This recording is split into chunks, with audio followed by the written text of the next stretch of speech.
Tito was already doing it on his own before we put a name on Love Tito's. He used to give it away as gifts and to events, which of course included charitable events. The culture that he has started, and it all starts with Tito himself and rolls downhill. You know what, if we can go and take our company and support all these people that are finding meaning and purpose in their lives by doing nice things for other people that they don't even know, that makes me happy, it makes all my employees happy, then I look at it like maybe we could make a little ripple in the world, Most businesses really use organizations to allow them to be known, and we kind of flip-flop that. We're able to use our amazing culture around us to give them support and make people more aware of what they do. And I think that's the end goal, is to do something that has meaning and purpose. We're here in this company to make the world a better place, and we like to think we're doing it through Tito's handmade vodka.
Tito was already doing it on his own before we put a name on Love Tito's.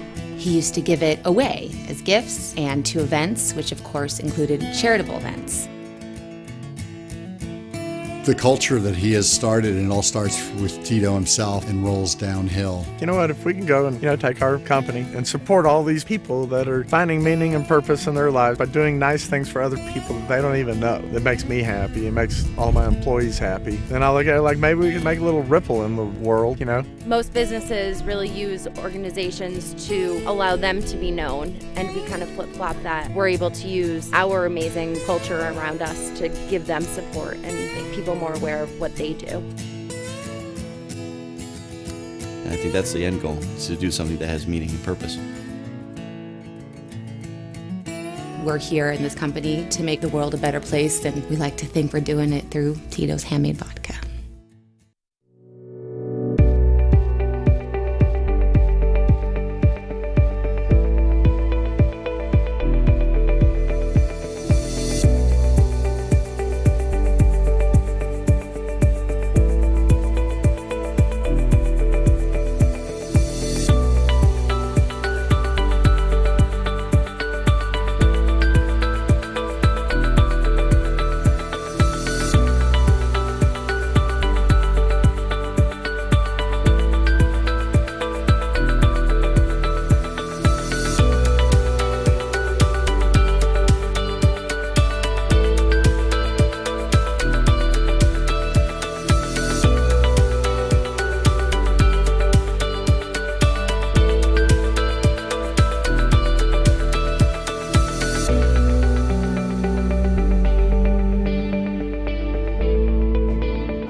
Hello and good evening. I'm Eva LaRue, and I'd like to welcome you to the 7th Annual Virtual Give Hope Gala. Now, I realize it doesn't look like it normally does, because in the past we've always had this beautifully decorated venue with over 400 guests in Charlotte, North Carolina, and this year is going to look a little different because we're going to be in our homes with only a few of our family and friends, but I guarantee you it's not going to be any less spectacular. We're still going to update you with all the work that's been done in the last year and share with you the stories of the young adults and the families that have been impacted by Give Hope. We're also going to have an amazing silent auction, and I do hope that you enjoy this evening and that you're touched as much as I am by the work that's been being done. My history with Give Hope started in 2015 when I met Angela Quinn, and she shared the story of Give Hope and the work that they were doing that was really changing the lives of children. And I was so touched by her love for the people from Haiti that I was really drawn to learn more. And so a few years ago, I had the honor of emceeing the gala at the Ritz-Carlton, and now I have fantastic news. My daughter and I will be serving in Haiti with Give Hope this next year in 2021. Eva, we are thrilled to have you with us this evening and thankful for your support through the years. Tonight is a very special evening for Give Hope Global, and we are grateful to each one of you at home who have joined us. Through your participation tonight, you are making an investment in the lives of many. I'm Angela Quinn, and this is my dad, Roger Braswell, and together we co-founded Give Hope Global in 2012. But before we go any further, we want to take a minute to thank our corporate and community sponsors. This year makes 7 straight years that the Home Depot Foundation has been our lead sponsor, and we're so thankful for their participation and all of those who are making this possible tonight. You'll be seeing their logos on the screen, and you'll see who our other lead sponsors are. But we couldn't do it without all of the people that come along beside us, and so we're very thankful for their support. I hope you have your phones out and you are bidding on our silent auction items. We have some amazing ones this year. We have handcrafted items from Haiti, we have vacation homes and vacation getaways, as well as some beautiful jewelry pieces that will make wonderful holiday gifts. Now, bidding ends at 9 p.m. Eastern. It will be after our program ends, so remember that 9 p.m. And if you are the highest bidder, depending on where you live, we will either ship your item to you or we'll deliver it to you next week. And the raffle, please don't forget to buy your tickets to the raffle. The winner gets a $1,000 gift certificate to Amazon, and it only costs $10 to buy a ticket. And $1,000 to Amazon will go a long way toward buying Christmas presents this year. Some of you are hearing about Give Hope for the very first time tonight. Our mission directs everything that we do. And that mission is to give hope and bring lifelong change through the power of the good news, good health, good education, and good jobs. And let me tell you, through the years, natural disasters, political unrest, and now a pandemic have tried to interrupt our work. But we continue to believe that we have been called to help people in difficult circumstances become all that their talent and ambition will allow them to be. Before Angela recruited me to serve with her in Haiti back in 2012, she first went there with a medical mission group as their journalist. She's going to tell you her story about how she got involved in Haiti and how this led up to where we are today.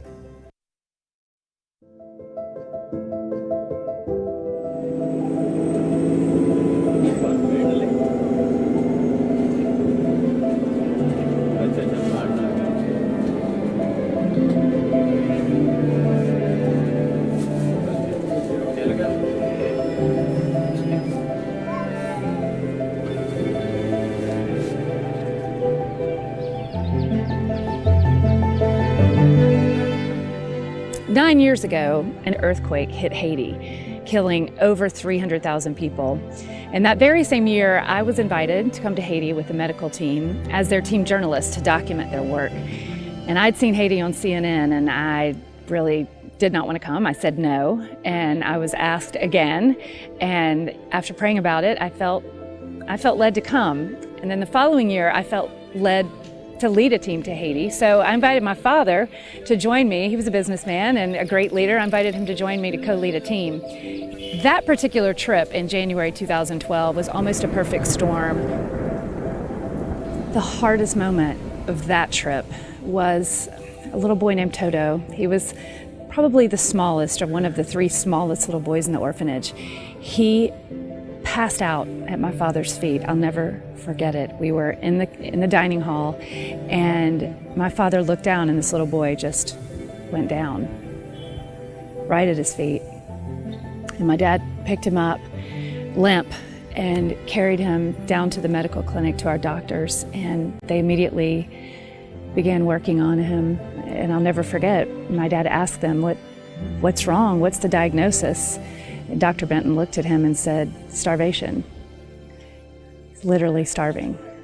And that child really experienced failure to thrive for years after that. We were always coming, bringing supplements for him, and he just never seemed to grow.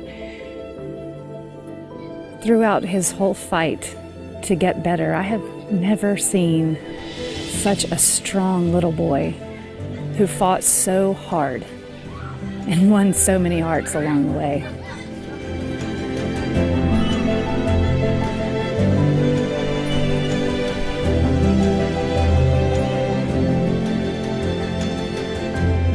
Malnutrition is just one of the things that these kids deal with in Haiti. I remember when we met Nickerson in the fall of 2015, our team photographer, Michelle, fell in love with Nickerson and started sponsoring him immediately. And she was on the team that came back, the next team that spring, and when we got here, Nickerson was so sick. We were so fortunate to have a pediatrician and several doctors on that trip. They found Nickerson just deathly sick and said he had days to live. Eventually, Give Hope was able to secure a medical visa for Nickerson to get him to the United States to be treated for congestive heart failure. And today, that little boy is thriving, he's growing, he spends his summers in the States with Michelle's family and has such a bright future. And his life nearly ended, all because of a parasite he got through his feet from not wearing shoes. Something that's so easily preventable. In the beginning, when we founded Give Hope, it really was about putting food on the table for these kids, getting them nursed back to proper nourishment and health. But then it became more than that. Give Hope became about education and investing in these children for the long term. They couldn't learn if they weren't healthy. These children were born in Haiti. They were born into poverty. And we want so much more for them. We see their potential, and we know that the best way to break the cycle of poverty is education. And there is no better example of breaking the cycle of poverty through education than Ernice. Ernice was born on a mountain in a very small, poor village to uneducated parents. When we met Ernice, she was 11 and she was vibrant and full of life, and there's something special about that young girl. Even at a young age, she showed so much confidence in herself and a real passion for learning. School was important to her, and Ernice may have never escaped that poverty if she had not had the opportunity for her education. And there are thousands more just like her who are living in poverty, who need that opportunity. It is our responsibility to invest in these children's futures. Give Hope is continuously working to raise generations who can change their country.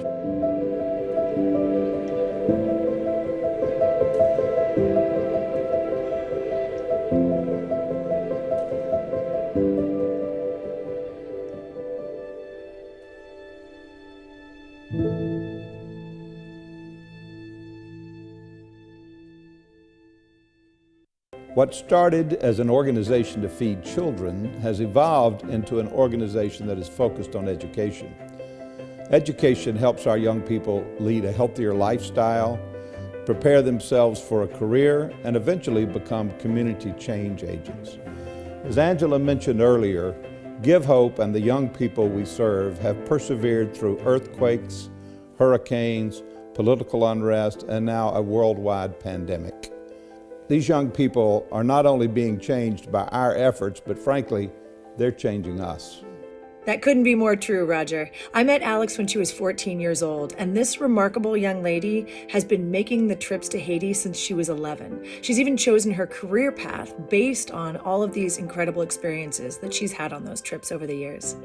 Haiti first popped on my radar when I was 9 years old. I vividly remember the earthquake of 2010. I remember how these awful images and videos of the devastation that the earthquake brought. So my family and I really just felt called to action, and how can we get involved? How can we support? How can we do something for this country that so many people have lost their lives, so many people are immobile or starving. It's just so devastating. So God really just led the right people to us to be able to help and contribute, and we immediately began collecting school supplies and kind of just basic hygiene supplies for an orphanage full of children in Southwest Haiti. So in January of 2012, I was finally able to go on my first impact trip to Cambry at 11 years old, and I will never, ever, ever forget those first 7 days. I'll never forget that first bus ride and the immense poverty that I saw. The bus ride from Port-au-Prince, the capital city, to Lakai is about 6 hours. And I saw families of 10 living in tents that are smaller than your living room. You could see that the devastation that cholera had brought. No one had clean water or any way to get it. And it truly felt like, even though the earthquake had happened 2 years before, it truly felt like it had happened the day before. Those 6 hours is when my whole perspective really changed. Our team realized how severe the starvation of the kids at Cambry was. The recession here in the United States in 2008 had created a huge lack of funding for Cambry and a lot of children's homes in Haiti. And it was so evident. I'll never forget our doctors sitting around at dinner, sharing some of the highlights and lowlights from their day, and talking about just how malnourished they were and how it was stunning their growth. It was changing their hair cycles. It was changing them physically, emotionally, psychologically, because they were just not eating. Maybe one solid meal a day, and that was on a good day. I absolutely fell head over heels in love with all 250 of those kids, and so did my entire team. It was hard not to. A lot of the adults were very overwhelmed by the emotion, but I think the greatest emotion that we all carried home was just such an immense love for all of them and a desire to help. So we came home and we went straight to work of how can we get funds down there as soon as possible for nourishment, for food, and then as well, also for education. That was also a need that was underfunded and needed to be filled. So we started a sponsorship program pretty much right after we got back. For me, coming back, I had to do something. These were my new friends and kids I considered my own family.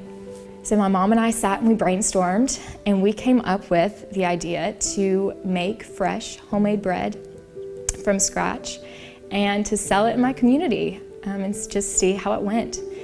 And all of a sudden the funds started rolling in, and I was able to sponsor one of the young boys that I had bonded with on my first trip.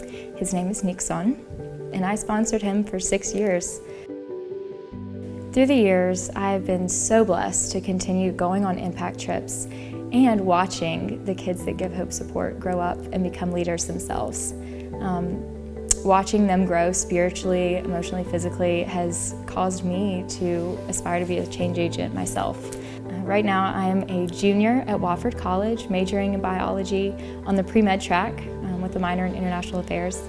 And it is my dream and my prayer that one day I will be able to be a part of the medical side of Give Hope and involved with Give Hope as a whole. But I really am in this for the long haul.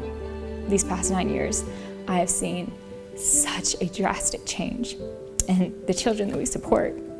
And it wouldn't be possible without all of our amazing donors, sponsors, supporters. But I will say it's so evident in their spirits. It's evident in the village, but you can tell all the improvements that have been made for their health, for their education. So it's truly been amazing to watch, and I'm so thankful for Give Hope and for the blessing of being involved. Our entire family is proud of Alex, and we're excited to see what the future holds for her. Our organization will be stronger because of her heart and her desire to make a difference. Our medical efforts are led by a dynamic duo who are Dr. Lillian Ferdinands and Dr. William Flannery. This husband and wife team are physicians for Novant Medical in Huntersville, North Carolina, in pediatrics and internal medicine. They have 4 great children, all of whom have been with us to Haiti and Ghana through the years. And our efforts include a community health worker program, leading teams of doctors and PAs and nurses to both Haiti and Ghana through the years, and working with area docs to understand the immediate needs on the ground where we work. And might I add that we have had 0 positive COVID-19 cases because of their precautionary measures. These included developing and instituting lockdown plans on our campuses, delivering necessary medical supplies, and consistently communicating with our medical partners on the ground, Dr. Sunny in Haiti and Dr. Priscilla in Ghana. Lily and I got involved in Give Hope Global back in 2013 after a lot of prompting from 2 of our good friends, Dr. Stuart Garner and Dr. Will Caldwell. And just like any calling from the Lord, you sometimes drag your feet a little bit. And then all of a sudden we just got this huge push from the Holy Spirit and decided we needed to go see what Give Hope was really about. Part of what we liked about Give Hope was that it really involved us in the lives of children, and with both of us being pediatrician, that is our passion, and we really wanted to be able to do something together, and this just felt right. So on our first trip to Haiti, I vividly remember getting into a big bus and spending 5.5 hours getting out to Cambry and arriving at about 1 o'clock in the morning. So a couple of highlights about that trip that really opened our eyes to practicing medicine in a different setting were going to clinic that first day and having a line of people all the way around the building and out the dirt road, and it just never seemed to end. You know, we're so used to being, hurry, hurry, hurry, and everybody's so impatient. These people have been waiting hours, and they were just so grateful that one of us would take the time to look at them and to say, yes, we can do something for you. So it just was a breath of fresh air to know why we went into medicine. So Dr. Will Caldwell had started a community healthcare worker program in Haiti, and we were there to present them with their diplomas as they graduated. They were then charged with going out to help the community with clean water, how to take care of diabetes, how to take care of high blood pressure, and report back to the physician if there were any problems. And one of the neat things about this group was that they were identified as leaders in their community. So the community watching the community health workers get their degrees was just, again, tremendous. I mean, the pride within, you just felt the pride on that stage and in the whole community as they had the honor bestowed on them. So as soon as we got to the airport, as we were getting ready to leave Haiti, our son Colin, who had found this new friend and was changed with this whole experience, said, "Mom, Dad, when are we going back?" And so Bill and I looked at each other and said, "Oh, I guess we are going back." We had planned for Colin to go with us, but God had other plans. So as Hurricane Matthew came in, our priorities changed. The trip became more of a medical mission and a construction mission. So that changed our whole focus of our trip. After the hurricane, the amount of damage in Cambry was just unbelievable after we had just been there the previous year. And construction started almost immediately, but the other thing that happened that affected us was that instead of just having our 180 children, there were now 400 plus children who were evacuated from some of the lower lying orphanages. There were also some illnesses going on at that time, like chikungunya. There was malaria as well. We really didn't have a clinic anymore because it was underwater as well. One of the people that came with us was John Marlowe, who said, "Why don't we meet in the church?" And he got up in the morning and the church was filled with water. He took a palm frond and was sweeping the water away so we could set up the clinic. It was pretty amazing that we got all that done. We were getting ready to go back to our next trip to Haiti, but we did not get our application in time, and the trip was completely filled. So Roger had asked us if there was any way that we would consider going to Ghana. There was no medical mission set up as of yet, but he had asked us to go on kind of a fact-finding mission. So one of Give Hope Global's main focuses is on education. So our second trip to Ghana, our focus was on medical education, and we had a phenomenal turnout from people up in the Pepiasi region. We had about 40 to 50 nurse midwives, PAs, nurses come and learn all about pediatric and neonatal education. Shortly after we came back from Ghana, we were asked to be co-medical directors of Give Hope Global, which we are very, very excited about. So what first brought us to Give Hope Global and continues to bring us back year after year is the children. The children are really the agents of change in their communities, and it's through good medical attention, through education, good nutrition, that we can really help these children thrive. And I tell you what, they are just absolutely amazing. Holding their hands, hugging them, and just getting to be with them. We are so inspired by Give Hope Global and all that it is doing and continues to do, and we are blessed to be a part of this organization. Dr. Flannery and Dr. Ferdinands are the backbone of our medical work. They are mentors to our students and dedicated volunteers. Speaking of volunteers, Dr. Lauren Freed is an OBGYN in Macon, Georgia, but we first met Lauren when she was a med student who traveled to Haiti with us on a mission trip. You're about to see a very special story about Dr. Lauren and the young man Edlin who grabbed her heart the first time she met him. My name's Lauren Freed, and I met Edlin in 2010. I was entering my second year of medical school at Mercer University, and the summer after the earthquake hit Haiti, we decided to take our annual medical mission trip to Haiti. It was shell-shocking what the earthquake had done to this country. When we land in Port-au-Prince, and the devastation was just astonishing. I mean, it was just something that the news coverage hadn't really prepared me enough for. Once we arrived in Cambry, we were greeted by the cheers of all the young kids, and as soon as we stepped off the bus, they each would come up and greet you. And for me personally, a little boy grabbed my hand and he said, "Hi, I'm Edlin," and he never left my side after that. I can remember, the day when she got on the bus. I introduced myself to her, my name is Edlin, but I had, a little English where I could communicate with her. And, with Edlin, it was just his heart that would grab you and just gravitate you towards him. So the week quickly went by and it was time to leave. And I cried and I cried and I cried. And it was a sad day. It's like, I didn't know what to do, because I feel like she was just already like my best friend.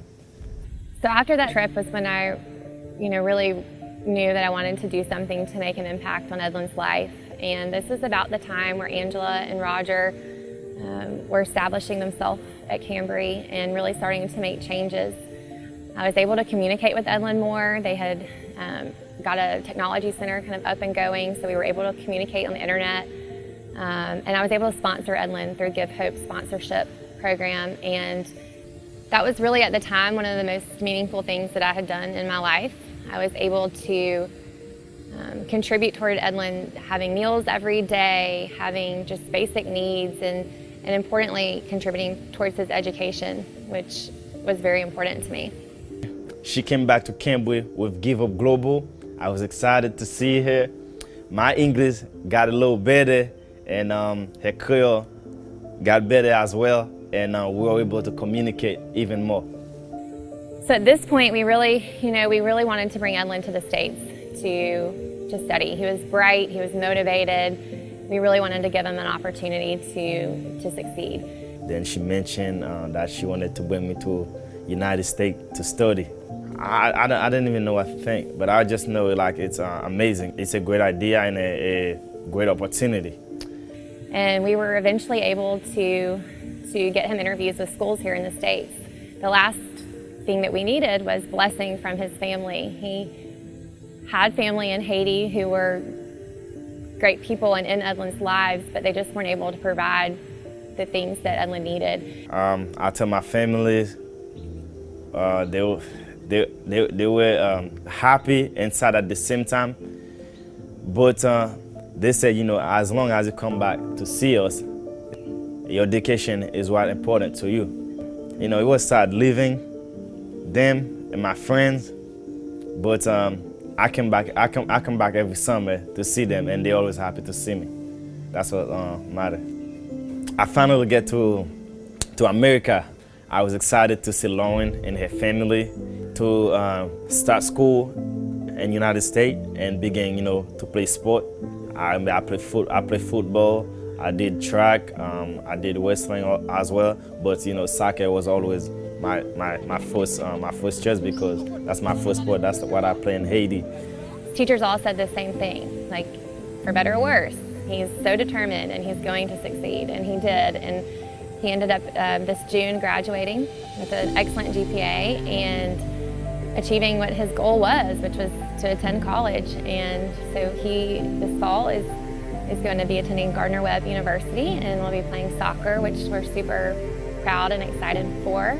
Got a scholarship, which is awesome, and I'm excited, and I couldn't be more thankful. It's just a blessing. Although it was a long journey, but you know, I couldn't have done it without the help of my family, Give Hope Global, you know, the help of my family in Haiti to even, you know, let me come to the state at first to get the opportunity. But you know, at the same time, I have a lot of goals. You know, my goal is you know, to go back, be involved. I want to open a few gyms in my community. I want to be able, you know, to help my people with their fitness, and I also want to share my knowledge with the future generation. Really, we couldn't have done it without Give Hope, and Angela and Roger were a big part of that, and we're just very thankful.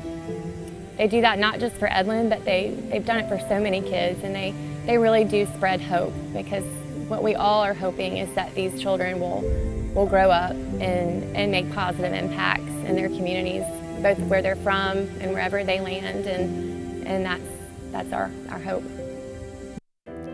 Edlin is just one success story out of many at Give Hope. Jimmy John Pierre is another exceptional young man who recently entered the University of South Carolina at Lancaster on a soccer scholarship. Without our sponsors and our donors, these success stories would simply not be possible. One of our child sponsors, Tracy Ellington, accompanied us on a trip to Haiti just as Give Hope was beginning our work there. And at the time, there was so much to be done. Quite frankly, it was overwhelming. After that trip in 2012, Tracy remained active with Give Hope as a volunteer and continued to sponsor a child, but didn't have the opportunity to go back to Haiti for 7 years. Her story is the opportunity to see the transformation over the years through the eyes of someone who was there in the beginning. Makes me so proud of everyone involved in Give Hope to see that we are moving the needle, but we are far from done. My first trip to Haiti was in 2013. My husband and I went down on a medical mission trip, and we'd always wanted to serve, and it was just a great opportunity. It was 3 years after the earthquake, and we felt it pulling on our hearts to go, so we went down. Not only was there a tremendous medical need, the children had a strong nutrition need, and it was just very overwhelming to see the level that we could help with. So when we were down there, these two children kind of stuck themselves to us and just never left our side the whole week, and we were so happy to find out that they needed sponsorship. So when Angela asked us when we got back if we would be willing to sponsor, of course we just jumped at the opportunity. We wrote letters every year, we sent care packages, we received letters and videos from our children, and I just stayed involved nonstop since then, and I just was all in. The gala that we went to in 2018 was so powerful for me. I loved seeing all the changes that take place, and it was just really emotional, and I just felt this tugging that I had to go back. And so I just looked at my husband and I'm like, it's time, I need to go back. So I made a commitment that my daughter and I would go back. I just couldn't believe it. I just couldn't believe that how much they had done. Not to mention they had done all these things around Cambry. They had built chicken coops so that the children could have chickens. They have a good source of protein. They were learning how to feed them and take care of them. They had built raised beds and they were planting vegetables. They had irrigation to these areas. The mamas were taken care of. I mean, it just doesn't stop. Give Hope was just constantly giving, and I just had no idea all that they were doing. And I could not wait to get home and tell my husband, especially about the education piece. Hundreds and hundreds and hundreds of kids are being educated, and it was just incredible. What started all those years ago is this dream to help support the kids, and now it's just this tremendous organization giving over and over again, and we just felt like we needed to support that need. And we continue to give because we see year after year all the things that Give Hope does to help make their own country better, make their own lives better. And it just is incredible to see, incredible.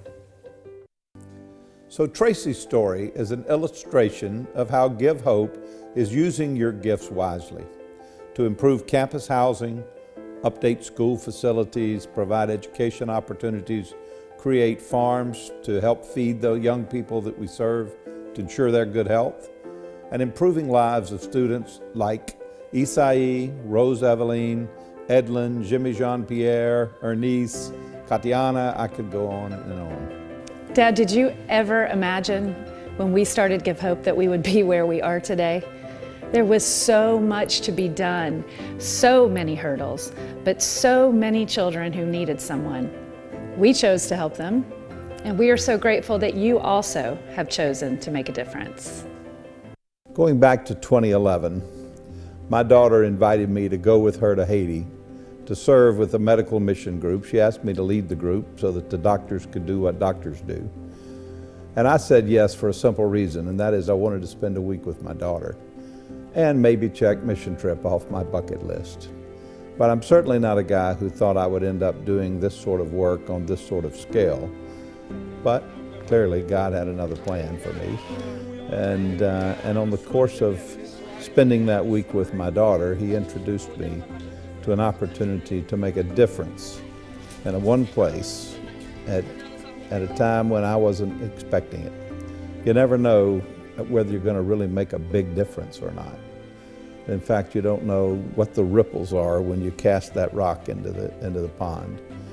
But you have hope that it's going to make a difference and it's going to change something for someone in a positive way. So over the last 9 years, our young people have persevered through hurricanes and earthquakes and politics and pandemics, and they just keep working to learn. But the young people that we're investing in and trying to make thoughtful investments in will someday become game changers in their country. They'll become change agents in their communities, and the greatest joy in my life is seeing other people succeed. And to see these young people who had the odds stacked against them, to see them become the kind of people they're becoming, it's just, it's overwhelming. It's joyous. You know, we couldn't do this without the help of our friends, our neighbors, and hundreds of people, frankly, that we don't even know. And recently we had a new donor come in to Give Hope with a passion for widows. And the Bible says that to minister to widows and orphans is pure religion and undefiled religion. And so we've focused on young people, on orphans, but never on widows. And so with her help, we've been able to make inroads taking care of widows in the local church and the community that we serve. And to see someone like the woman that I recently saw receive a mattress after sleeping on basically rubble, and to see her joy is a great joy for us. And so we're excited about that new part of our work as well. One of the things that keeps me going back to put time into Give Hope Global is the change that I see in all of the volunteers and all the people who've traveled with us, who worked behind the scenes to make this happen. I will tell you that we may have made as much impact in the lives of the people who are engaged in the work as we have in the lives of the people that we're serving. We hope our friends all across the country who are watching us tonight will catch that spirit of perseverance, who will be like our young students, that just simply not quit and not give up on this effort to make a difference in their lives and let them make a difference in their world. So it's that time of our program again where we ask you to consider a general donation to the work of Give Hope Global. Last year, our goal was to raise $50,000 and we raised just over $60,000. This year, our goal is to raise more than we did last year. We realize that we're in a virtual setting here and that it's not quite the same as when we're face to face and all in one big room. But look, you've got a white button at the top of your screen that says donate. So I'd ask you to hit that button hard and hit it often and help us do all of the things that we're trying to get done in Haiti and Ghana and even here in the States. If you are a registered bidder with us tonight in the silent auction, you will see on your phone screen several preset amounts that are there, or you can feel free to scroll down to the bottom and put in your own custom, much larger amount if you like. If you are just watching this maybe later or you're not at a watch party tonight, another option is to simply text to give to the number you see on your screen. So let's watch your generosity move this needle. And let us remind you what your gifts make possible. Let us remind you of the investment that we make in young people who are going to be world changers, who are going to be change agents in their own communities, who are going to make their mark on this world and make a better world for themselves and for all of us in the days to come. Hi, thank you for the opportunity to go to school. Thank you. Merci. Merci, thank you. Merci, thank you. I love you. Thank you so much. Merci, Uncle. Thank you so much. Love you. Thank you because I go to school. Merci, Uncle. I love you. This is about so much more than just moving the needle on a thermometer. This is about moving the needle in people's lives. Tonight, when you make a donation, you are educating young people, you are providing health care, creating jobs, breaking the cycle of poverty. You are giving hope and truly changing lives. Hi, I'm Ernest. I am Shishi. Hi, I'm Deacon. Hi, I'm Jimmy. We're so grateful to be here in the United States and studying. It's because of you and your giving. Please keep giving. Thank you. Thank you so much for giving. I'm seeing the names on the screen and just so grateful. I want to talk to you a little about where these donations go. We have two students right now in medical school in Port-au-Prince. We have another applying. We have 3 young men in business school. We are really trying to educate those kids for the future. You know, many of you may not know, but 2 years ago this month, some political violence and civil unrest broke out in Haiti, and the country pretty much shut down. It was before we had experienced a lockdown or shutdown here in the US, and businesses couldn't operate, schools could not operate. And so our kids missed nearly a year of school. They were able to go back to school last January and were only in 8 weeks before COVID-19 shut down the country again, and those schools were closed. So our kids have had such a small amount of instructional learning over the last 2 years. And so we have instituted a virtual learning environment at Cambry, which is really progressive in Haiti, but we don't know when political unrest, civil unrest could break out again, and those schools have to shut down. And so we are ensuring that our kids can continue to go to school. It is very expensive. Each kid has to have their own laptop, the servers, the routers, the technology to get all of that running in Haiti. It costs a lot, quite frankly. And so these donations tonight, thank you, Tara Lee. Thank you, Tyrone Gibson. Thank you, Ashley Rudolph. We are so grateful for you. It's not just the education that we have, expenses, but we also the farming that was mentioned earlier. We have built raised concrete beds on the property of Cambry where the kids are learning to grow vegetables. We're planting fruit orchards where the kids are planting trees where they'll have fruit eventually. They are raising, as Tracy said earlier, chickens and goats and pigs and cows. So these are life skills that we're teaching these kids, because in Haiti, many people have to farm to feed their families. And so we're giving them a life skill as well as helping provide food for our children's villages. On the medical side, we have brought children here recently on emergency medical visas.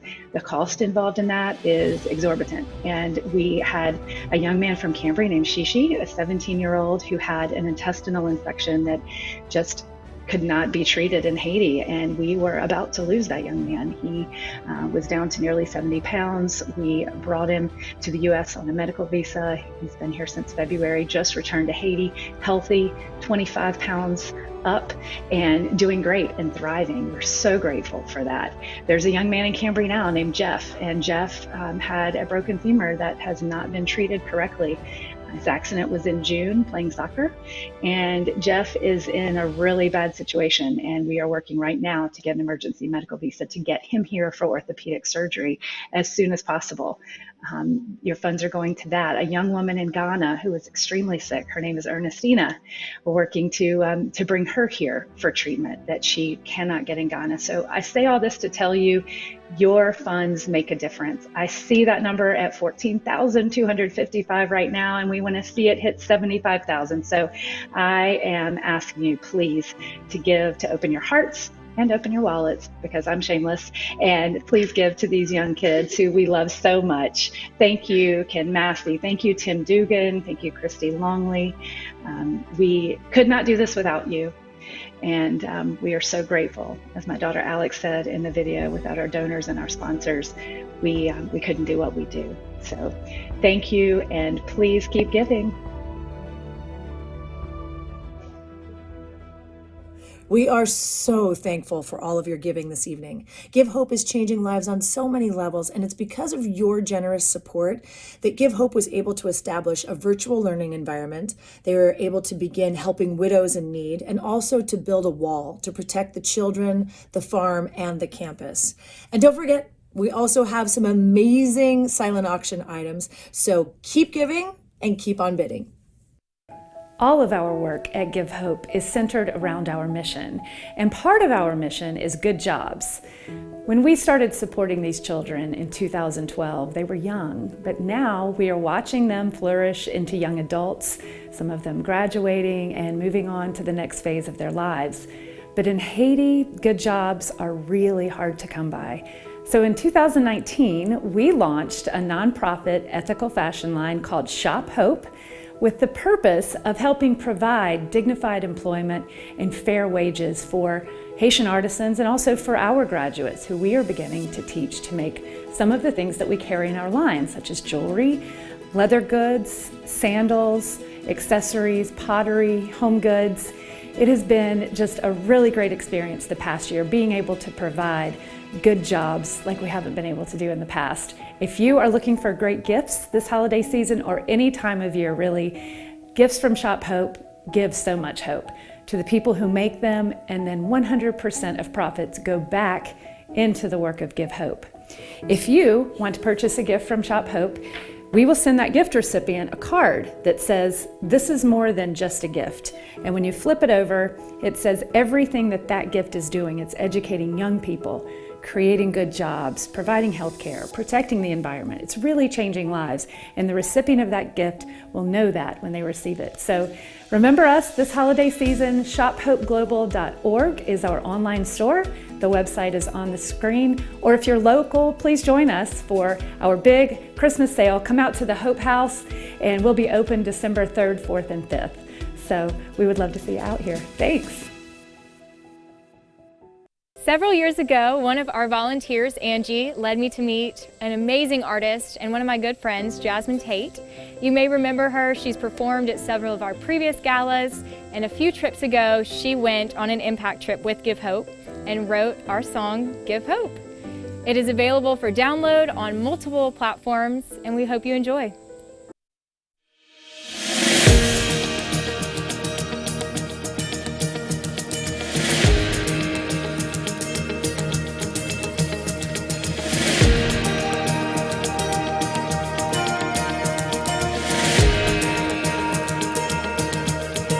There is a light in your eyes that shines so bright. There is a joy in your smile that brings me to life. Every time you hold my hand, teaching me to be in a world that only wants to teach me to do. With every moment and every touch from you, you give hope to me, and I give hope to you. There's always room in my heart for loving you, for loving you. You give hope to me, and I give hope to you. And your little fingertips hidden in my hands, speaking 1,000 words with your smiling eyes. Every time I fight my tears, I never seem to win. And sorrow lasts just for the night, and then the morning wins. Then the morning wins with every moment and every touch from you, every touch from you. You give hope to me, and I give hope to you. There's always room in my heart for loving you, for loving you. You give hope to me, and I give hope to you. Give love to the brokenhearted, a place for joy to live. Be family for the orphan. You've got hope to give. Give love to the brokenhearted, a place for joy to live. Be family for the orphan. You've got hope to give. Give love to the brokenhearted, a place for joy to live. Be family for the orphan. You've got hope to give. You've got hope to give. You've got hope to give. You've got hope to give. With every moment and every touch from you, every touch from you, you give hope to me. Yeah. And I give hope to you. There's always room in my heart for loving you, for loving you. You give hope to me, and I give hope to you. Give love to the brokenhearted, a place for joy to live. Be family for the orphan. You've got hope to give. Give love to the brokenhearted, a place for joy to live. Be family for the orphan. You've got hope to give. Wow, thank you, Jasmine. That song always hits me right in the heart. You have hope to give. We have hope to give. Let's all go out and give that hope. You know, we so much appreciate you being with us tonight. What a great time we've had with each other. We hope you've had a great time at home. We appreciate our watch party host for opening up your homes and hosting people to introduce them to the work of Give Hope Global. We look forward to seeing you next year. So everyone mark your calendars for November 6th, 2021, and we'll see you there. Thank you again for tonight, from the bottom of our hearts, for your time, for your support, for your donations. You've made it so special tonight, and for that, we are so grateful. So thank you again, and good night from Los Angeles.